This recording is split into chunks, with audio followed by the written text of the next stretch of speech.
Hello, welcome to part 2 of our assessment.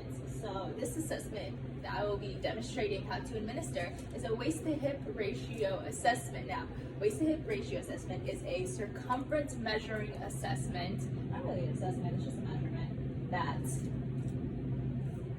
is not an indicator of fatness in that region, but instead of just girthiness. Now, this can be used for A, comparison results, and B, going based on how the fat is distributed throughout the body.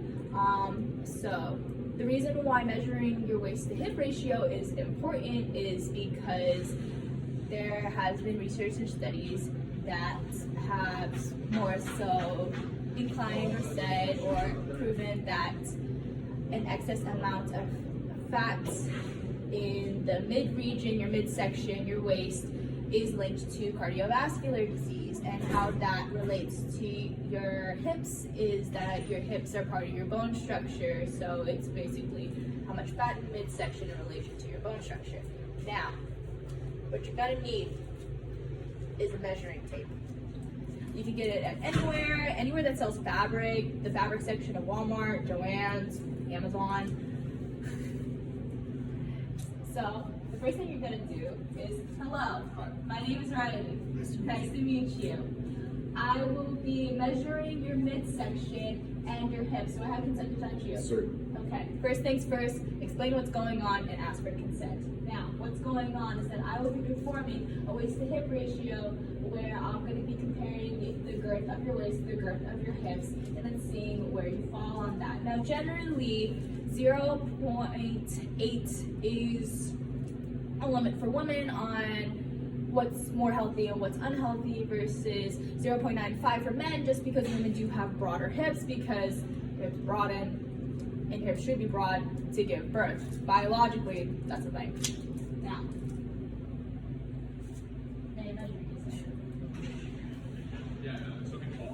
Let's do this one. Yeah. Okay.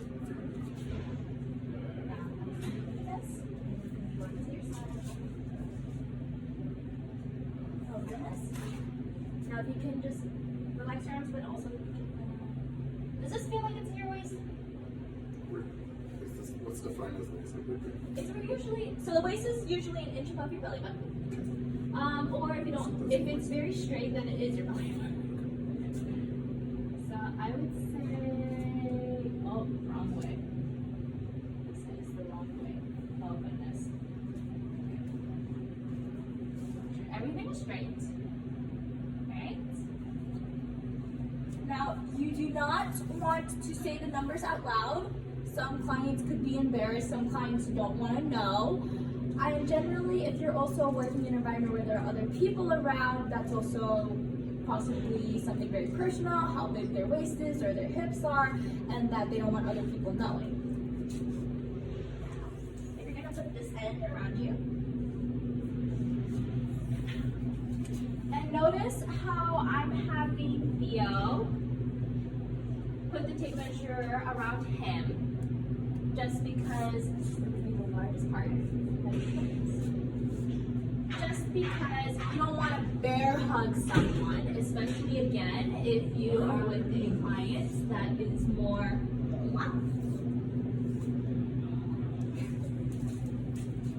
If you are with a client that is more heavier set, where, for example, if someone is very, very obese, person like me with very short arms trying to reach a tape measure around that's gonna be probably humiliating, or at least more like, oh goodness. So, always make sure that they try to put the tape measure around them.